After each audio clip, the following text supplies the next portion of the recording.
Today, I want to welcome Anna Reger. She is the founder of FlipLok, and Anna has just an amazing story of just overcoming adversity after adversity, launching a business, running into obstacles, overcoming those obstacles. And I think anybody that's in business will resonate with this. And one of the things that Anna said is life isn't going to wait for you. You got to make things happen. And I think in the next few minutes, you'll realize Anna is one of these people that just makes things happen. And so, Anna, welcome to Leaders and Legacies. Thank you. Thank you for having me so much, Craig. Yeah. So I'm trying to figure out where to start. I mean, there's so much. I mean, there's so much to your life. Why don't we start with the accident? I mean, so first off, you never graduated high school, No. and here you're running this great business, and we're going to talk about that in a minute. So, what was the journey there? So you didn't graduate high school. Did you eventually get a GED, or what happened? Yeah, actually, yeah, I moved out at a young age. We were very, very poor, and I decided that I needed to go work, and I moved out and went and took care of special needs kids. In that time at a foster home, she kind of took me in so I could work and figure my way out. And then later on in life, I decided to go back to school, get a GED. I decided that, I really wanted to have an education. And so I went, got a GED, and I went to the community college, like, okay, I don't know if I'm at college level. I tested and I had no idea what college was. Nobody in my family actually went to college. And so I went in and I did this test at the community college here. And then they said I was at college level at everything except for English. I mean, except for algebra. I'm sorry, except for algebra. And oh my gosh, that was torture.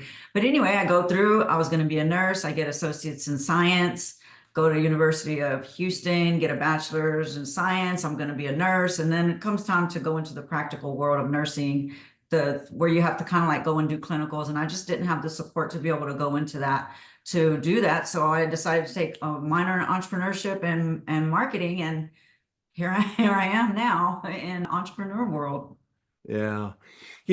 When I was growing up, there was just a lot of pressure to go to college. I didn't go against my will. I went eagerly and, got an undergraduate and a graduate degree. And when I look at the world today, I just think the quality of the product that the universities are putting out is lower than it was when I went in.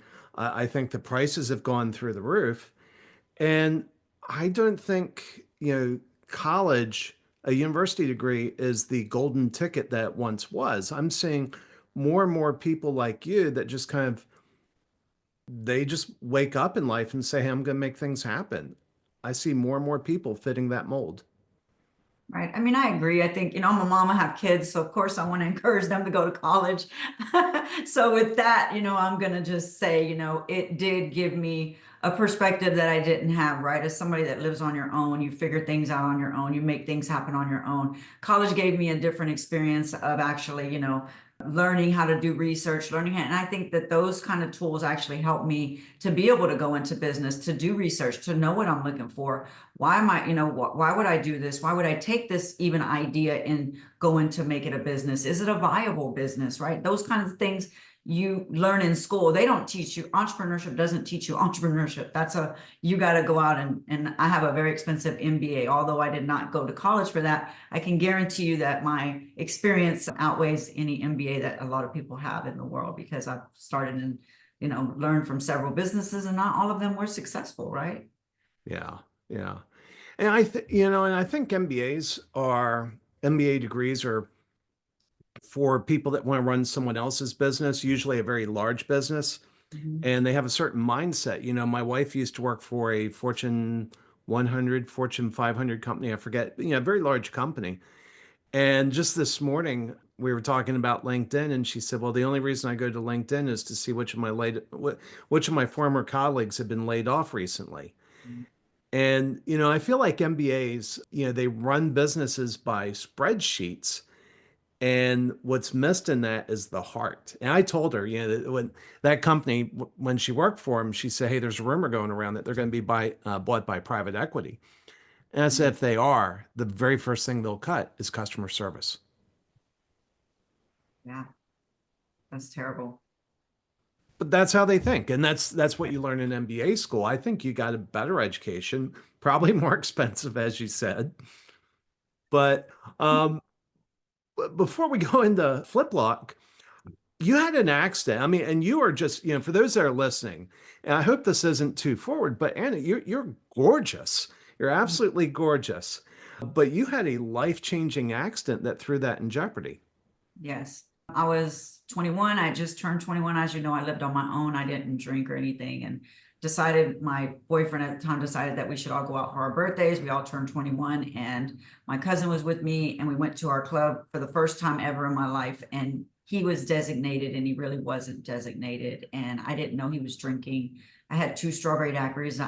I was just, because I could go order my first drink, it was a whole thing. And so, yeah, I leave the club and end up in, ICU. One of my friends actually died in that car accident. I read my last rites, and it just gave me a different perspective, man. You get a different sense of what's important in that moment. I realized when I woke up, of course, I couldn't walk for like a month. I was in a wheelchair. It was really, my liver was lacerated. I had a lot of things going on, but I realized in that moment, I tell a lot of people that, and I think that's what helps me be resilient in business is, they were in my last rites, man. And when I was going, I looked to my left and I looked to my right, and guess what? Nobody was coming with me. So I did not think too hard about what people think about me, right?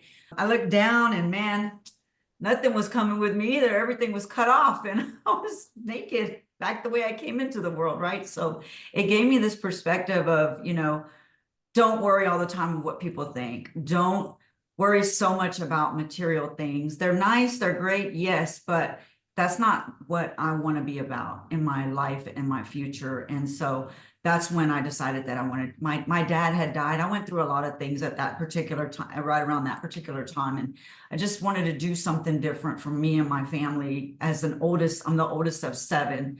And so I wanted to do something different. And I thought I need to go and set the example and go back to school. And that's really what drove me. And then not even a year later or 2, I was in another accident because I was having to work double night shifts and stuff. I took care of the kids at the home, and I fell asleep at the wheel, and my face was crushed. And man, that was a tough time, man. That was really, really hard. And again, it was like I had another epiphany. But in that time, I had to move in with my parents, and I hadn't lived there since I was like 14. And my dad took care of me. My dad was blind, and he would stay home with me, and he took care of me. And I thank God now for that, because had I not had that accident, I probably wouldn't have had that time with my dad, because he died shortly after that. Oh my And so I goodness. got to spend this time that I lost when I left home, right? And yeah, so I had my father, and it just, I look back now and think it was a horrible time for me, but I had so much good time with my dad, and I really am thankful for that now. Wow. Oh my goodness. Yeah, and there's a lesson in that. There's so many hidden blessings in tragedy. And it's funny, I was texting somebody this morning about that. He had written something about how do you want to be remembered? He publishes a weekly newsletter. And I texted him, I said, hey, I read that, I really liked it. And I said, I said, I have the rare privilege of being presumed dead and seeing how people respond. And it gives you a unique insight on the people around you. Mhm. Yeah, for sure, So, man. oh my goodness. Well, I'm glad you made it. I mean, that just had to be daunting that they're reading last rites. Yeah. And Yeah, it was wow. interesting. And then I was like, no way, man, I'm not ready. I'm in my 20s. This is not, no way. I'm a fighter, this is not the way I want to go, man. I was celebrating my 21st birthday, this is crazy. But I did again, one of my friends did go, and then I thought a little bit of guilt, how come that person, not me, so I was not driving. It was not my fault in any kind of way, but you still have that, if you have somebody that's there and you're there and you live and they don't, it's kind of it's sad, it was a really sad situation for me. Yeah, I bet. Yeah, and I don't think a lot of people understand survivor's guilt until they experience it. Right. And it's not rational, but it's intense. But as a 21-year-old, it's hard, you don't have that. Like now, it'd be a different perspective, but at a 21-year-old, it was really tough, but I got through that, and I'm thankful that I did come out, stronger, and not use that as an excuse to not be where I am today. Well, I mean, I went through survivor's guilt when I woke up from my coma in my 50s, and I don't know how hard it was for you, but it was hard for me. It just you you you feel like you got something you didn't deserve. That's true. Yeah.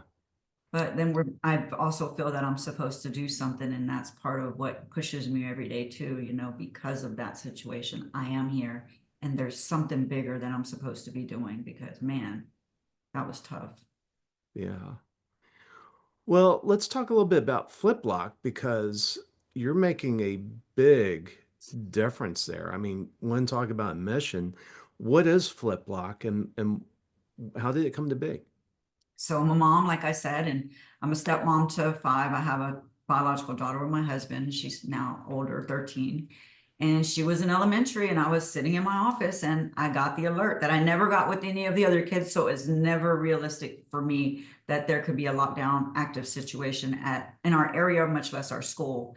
And it was a drill or something had happened, and they had locked the school down. So when I got home, I asked my daughter, "What do you do?"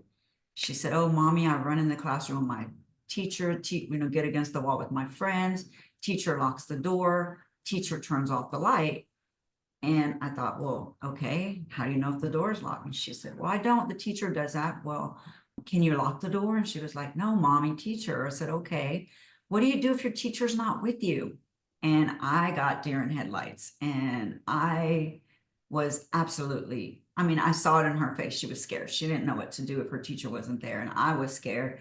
Of course, I started doing research, and I started asking the people and asking the school, but they really didn't have a plan outside of that. And that's really what prompted me to think of our research, actually, what was out there for our kids at that moment, because surely somebody came up with a bunch of amazing solutions, because this is not something new that's been going on, right? And so that's where it was started. And I had been on my husband. My husband's a creator, inventor, and always, serial entrepreneur since he was, 15, and actually 14 as well. And so I just, started talking to him about it, and we started researching and looking and trying to find something to give to her, to kids like her, and then asking around. Like, I spoke to other kids because I'm an entrepreneur. They wanted me to speak, and I asked the Girl Scouts, like, "Hey, can I ask you this?" And I asked them, and same thing. They didn't know what to do if their teacher wasn't there. And this is mostly for elementary kids, which to me are the most vulnerable group, right? And so that's where it came from. And then all of a sudden, one night I was with my husband, and the next morning he woke up and he was like, "I got it. I got what it is. Let's," and I was like, "Show me, because I know I need this thing." And then, over, a lot of research and development, I was like, "Just call the office and get our guy in the office to put it on the 3D printer. I want to see it," because I'm not a visual. I'm totally like, I need to see it. I'm not a creative person. I need to see, like, what is this thing? And then that was when it first started. And then it needs to be read. It needs to say Call 911. It needs to do all these things, because I'm a mom and I'm thinking about all the things that our kids need. And that's really where it came from, was I was scared. And then I thought, oh my God, I can't unsee this. And then, in the middle of us making it, doing patents and all that, Uvalde happened. And my husband told me prior to that, the next big one is the next shooting. And I just couldn't hear it. I didn't want to believe that there would be another one, to be honest. I thought, I don't know why, I just didn't want to accept that. And when that happened, it really, really, like, man, I was sick for a couple of weeks. Just knowing that. And for those not familiar with the geography, Uvalde's what, 2, 3 hours from you? Yeah. Yeah. Really close. Really Yeah. close. But it's like, man, I don't care if these kids are in another country, man. These are people's kids. You just sent your baby to school. That's your heart running around outside of your body. And for me, it's just was so, it's just So talking. the concept is, I've seen, and again, we go out primarily over audio, so I'm going to try to describe it. It basically looks like a giant hinge. It looks like you went to the grocery store and bought, or to the hardware store and bought a gigantic hinge and painted it red. And it's something that the kids can flip That's when the right. doors close, the hinge. It's like the lock that we wish they put in the hotels, but they don't put in the hotels. Yes. So you just flip it, and the patent, it drops and locks into place, right? And then, to your point, yeah, we made one for the kid, for our daughter that moved into her first apartment. Like, oh my gosh, we need a home one of these things. So we made a smaller version because it was like somebody has a key to her apartment and they didn't let her put it at the front door. I said, put it in your bedroom. I'll pay for it. I don't care, because I need to know that you're going to be safe. And we have kids all over. We have kids in Oregon. He's a duck. We have, daughter that lives in Thailand. I mean, our kids are everywhere and we can only do so much as a parent, but we worry about them. What can we do when they're not with us? And this was a way for us to feel better about where our kids are and not being with us. So, and I think it's really hard for people to picture what this thing does. I mean, so yeah, it looks like a hinge, but you've tested it with what, battering rams? Yeah, so it's like a hinge. It attaches to the frame of the door on the side that opens, and then all they do is shut the door. They flip it, it drops, it locks into place, and then we had it tested. It holds over 2,500 pounds of pressure for that. And to give a little background, most deadbolts are 100 to 200 pounds of pressure. And then when you lock it for the schools, there's an unlocking mechanism because you need to be able to get in a school's classroom, right? So we were asked to do that. The fire marshals asked us, we needed to make a one motion to get in. There was a lot of things that we had to do to continue to this journey of my mission to put these in schools. And so I've just been able to pivot and reevaluate and work with, fire people and things. But I think it gives, if you think about it, it's a big red lock that sits on the door. When the kids go into the classroom, and even the teachers, they see this big red lock and they go, oh my gosh, I know what I'm going to do if this situation comes up. They're no longer thinking about, what do I do if somebody comes in? Because this is the world our kids live in, whether we want to admit it or not. 5 years old and up, I've talked to them all. And they see it, they know what they're going to do. The teacher is no longer the only one that can lock the classroom. Now everybody can go back to learning and teaching, which is really the goal here. But even with that, we've had our lock tested. We've actually just had it shot, and it's withstood really, really, really well. There's a video out that just came out, and you flip it, it drops, it locks, and the kids know they can get away from the door really, really quick. But when it's in the lock position, it says call 911 on it, because it reminds the kids for the next action step. Because when I was doing my research, the kids were recording the person on the other side of the door, which was like, oh my God, you guys need to get away from the door. So this is a way for them to flip it, tell them to get away. And then it reminds them of call for help. You need to call for help. You don't need to be recording the person on the other side. So that way we can get help into that classroom. And that's really what this is about for me. I believe if we can lock every classroom down, we can save numerous lives. And actually, I believe if we put FlipLoks in schools, then the person that's coming there to do that type of situation probably won't want to go to that school, because they're not going to get what they want, which is mass casualties. Yeah. So you were telling me, you have this great idea and you're like, okay, I'm going to go do this. And all of a sudden you start finding all the hurdles. You got a fire marshal to deal with. What were the hurdles? I mean, because it seems really simple in the face of it. We're going to add the lock to the classroom, but it's not that simple. No, there's codes. So in some states, the fire codes are different. I don't know why, but they are. And so in some states, my lock the way it is with an unlocking mechanism works perfect for those schools. But in Texas, that is not the fire codes that they go by. So in Texas, you have to have a one motion egress. So the fire marshal met with me and I said, look, and she said, you can't, I'm not going to allow this in. It's not a one motion. I said, ma'am, can you do me a favor? And because I was like, what is one motion egress? She said, where you turn the handle and it lets everybody out of the classroom at one time. And I said, okay, it opens the door at once. And I said, okay, well, can you do me a favor? And can you Google desk against the door? And can we talk about, egress situation? Because I think moving desk away from the door after they've stacked them up is a bigger fire hazard than having a flip lock on a door. And so a couple of days later, we heard back from her and she said, I have grandkids in school, and, if you guys can make this a one motion egress, I will absolutely write you a letter. And I said, wow, okay, well, can you tell us if this is a good motion or not? And so we went into research and development on that, and we created something along with them to say that this would meet code, because my whole thing was, I don't want to work against the fire people. They want to save lives too. How can we work together? And for me, that was very important. And so now moving forward, in every school that I go into, please contact your fire marshal and ask them which one meets your codes. I do not want you guys to get in trouble for anything. And so that's really something that I've had to take and go into my business, which I never thought about. I just thought Schools are going to want it. Schools need it. They can do it. Not the way it works. Yeah. And then isn't there a requirement to be able to unlock it from the outside? Yes, so that was my original lock did not have an unlocking mechanism. So I had to create an unlocking tool for emergency personnel, first responders to be able to get inside, or even security or administrators in the case of somebody, one of the kids locking the classroom, which we did. And we wanted to make sure that it was, something reasonable that security and everyone could be able to have access to that particular key. There's an inward and an outward. So some doors push out, some doors pull in. We had to make an outward version of this lock because we did not have one. And that was another thing, now that I'm thinking about it, that we had to come up with another issue to a solution that we needed to create, because a lot of schools, the doors push out and not every school has inward. So we wanted to do that and then also have the same unlocking mechanism. And we wanted it to be the same key for those particular schools because we didn't want the security officers having to look for another key, not knowing which lock it was. So we make that standardized across the school. So there was a lot of thinking that you have to think about, right? How big is this key? Is it going to fit on a belt? Is it going to be something easy to, use? Is it quick to get into the classroom? A lot of things you have to think about when you're going into a school situation. Yeah. So how many SKUs are you having to manage? Right now I have, well, in the school side, I only have 2 locks, and then I have the unlocking mechanisms, the keys, and the one motion, if we have to have one motion for inward and one motion for outward, because that's an attachment, right? You need it or you don't need it. Some schools don't need it. Wow. Okay.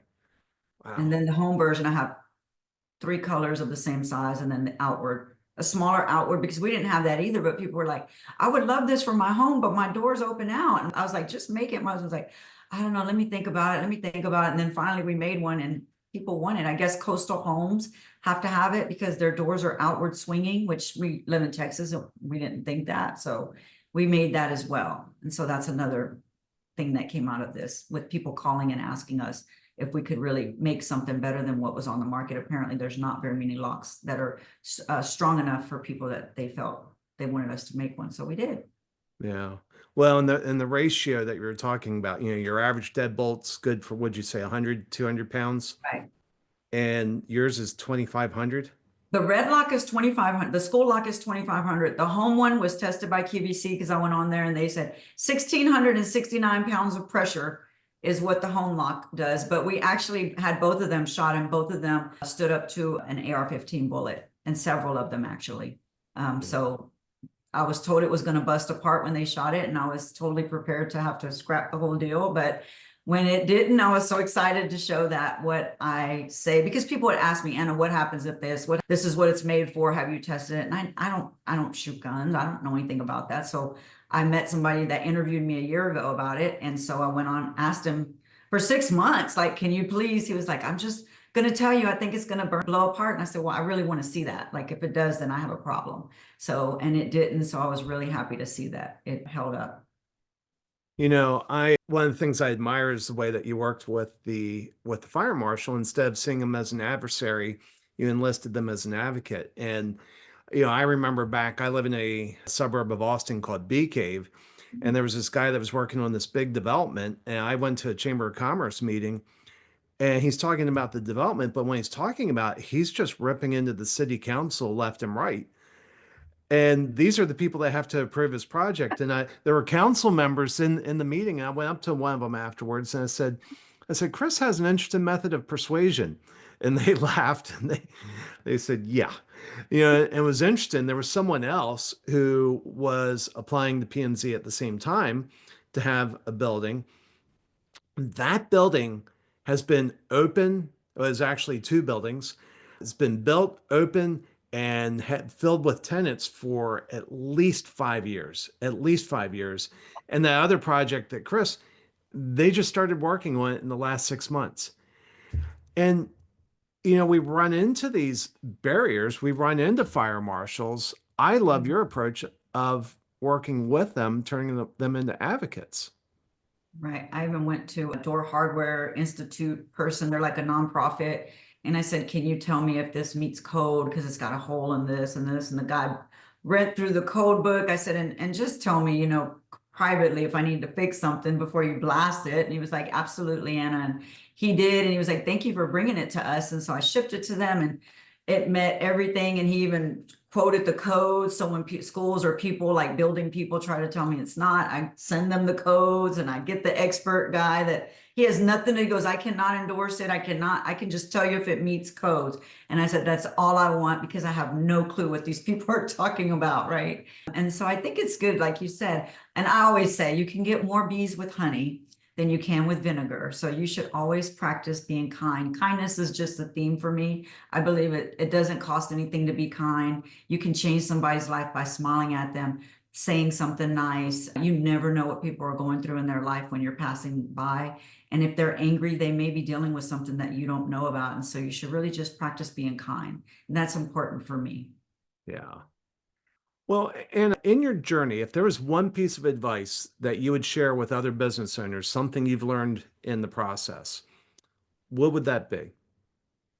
That you don't always have to have an exact plan to go into action, that you're going to learn as you go. You should just try to go for it and you're not going to get it right. Right. I was going to do speaking and I was going to get in front and I was like, oh, I need to do. And then my friend was like, my mentor and coach, she said, Anna, you don't need to do anything. You need to get up there and you need to share your mission and you need to share what you're trying to do. And you're going to learn along the way. And then my friend who's a TV reporter, Channel 13, I called her, for some information. And she was like, Anna, you won't make the same mistake twice. And I was like, okay, I got that. So there you go. I think you won't make the same mistake twice. You try to minimize your losses, try to be realistic. If you're looking to take something to market, let's say, for example, you have an idea, you want to take it to market. My husband's really, really aware about this. He says, can you take it to market and sell it to 100 people? Can you take it to market and sell it to 1,000 people? If you can, then you really don't have a business because research and development is a big investment. Not only in your time, but financially, right? And once you get it made. So you need to make sure that you have a market that you can sell to that's going to continue to give you an ROI, or else you really don't have a viable business that's going to really get you to where you believe you should be. And I think that's something in any business you go into. Well, Anna, this has been amazing. I appreciate your mission. I think kids will be safer because of your work. And how can people reach you? They can find me at anna@fliplok.com. They can find me on social media, Anna Reger official or FlipLok. They can contact me anyway at fliplok.com, and that's FLIPLOK.com. And you can call me. I'm always available. I'm never too busy for anybody. And no one person, no school is too small for me. If you have one student, I'm there. All right. Well, thanks, Anna. Thank you.